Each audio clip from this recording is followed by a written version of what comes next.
जिस अर्पिता मुखर्जी के घर से नोटों का पहाड़ मिला, उसके रिश्ते ग्लैमर वर्ल्ड से भी रहे हैं। मॉडलिंग से लेकर फिल्मों में किरदार निभाते निभाते अर्पिता ममता बनर्जी के मंत्री पार्थ चटर्जी के संपर्क में आई। अर्पिता का फिल्मों से नाता रहा, भले ही साइड रोल किए हों, लेकिन अर्पिता ने कई साल तक ग्लैमर वर्ल्ड में अपनी एक्टिंग का टैलेंट दिखाया। अर्पिता एक्ट्रेस और मॉडल रही हैं। कम वक्त ही सही, लेकिन अर्पिता ने बांग्ला फिल्मों में काम किया। उनको ज्यादातर साइड रोल मिले। 2009 में आई फिल्म मामा भगने में बंगाली सुपरस्टार प्रोसेनजीत चटर्जी के साथ और 2008 में रिलीज हुई फिल्म पार्टनर में काम कर चुकी हैं अर्पिता। बंगला के साथ अर्पिता उड़िया और तमिल फिल्मों में भी काम कर चुकी हैं।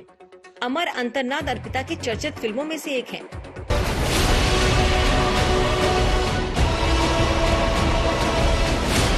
अर्पिता ही वो किरदार है जिसे इस खेल का सबसे बड़ा राजदार माना जा रहा है। कोलकाता में अर्पिता सुपर पॉश इलाके टॉलीगंज की पॉश सोसाइटी में रहती हैं। इसी सोसाइटी के टावर 2 में अर्पिता का घर है। अर्पिता बेलघोरिया के दीवानपारा के एक मध्यम वर्गीय परिवार से आती हैं। उनके पिता केंद्रीय कर्मचारी थे। अर्पिता के पिता के निधन के बाद उन्हें अपने पिता के कार्यालय में नौकरी की पेशकश की गई, लेकिन अर्पिता की योजना कुछ और थी। एक कॉलेज की छात्रा के रूप में वो मॉडलिंग में थी और फिल्म उद्योग में अपना करियर बनाने का लक्ष्य बना रही थी। सूत्रों के मुताबिक अर्पिता की शादी झारग्राम के एक बिजनेसमैन से हुई थी, लेकिन उन्होंने कोलकाता में करियर बनाने के लिए उन्हें छोड़ दिया। शायद बिजनेस सर्कल में एक फिक्सर के जरिए अर्पिता का परिचय पार्थ से हुआ। उन्होंने नगटला उद्यान संघ की पूजा समिति के लिए मॉडलिंग शुरू की और इसकी ब्रांड एम्बेसडर बनी। नगटला उद्यान संघ को कोलकाता की सबसे बड़ी दुर्गा पूजा समितियों में गिना जाता है।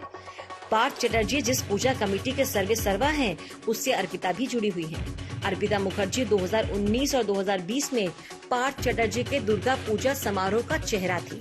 उस समय दुर्गा पूजा के दौरान जारी किए गए पोस्टर में पार्थ चटर्जी का नाम संघ के अध्यक्ष के तौर पर लिखा गया था। पूजा पंडाल के काम धाम में अभिनेत्री अर्पिता मुखर्जी भी मदद करती थी। नगटला उद्यान संघ के कार्यक्रम में ममता बनर्जी से अर्पिता मुखर्जी की मुलाकात हुई। इसका एक वीडियो भी बीजेपी ने जारी किया, जिसमें ममता बनर्जी, पार्थ चटर्जी और अर्पिता मुखर्जी दिख रही हैं।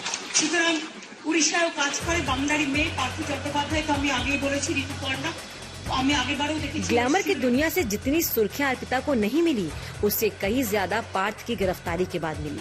अर्पिता के घर से इतनी नकदी मिली है कि अभी इस रिश्वत कांड के कुछ और पन्ने बेपर्दा होने बाकी है और इसके साथ अर्पिता से जुड़े कुछ और राज भी सामने आ सकते हैं। अनुपम मिश्र, कोलकाता, आज तक।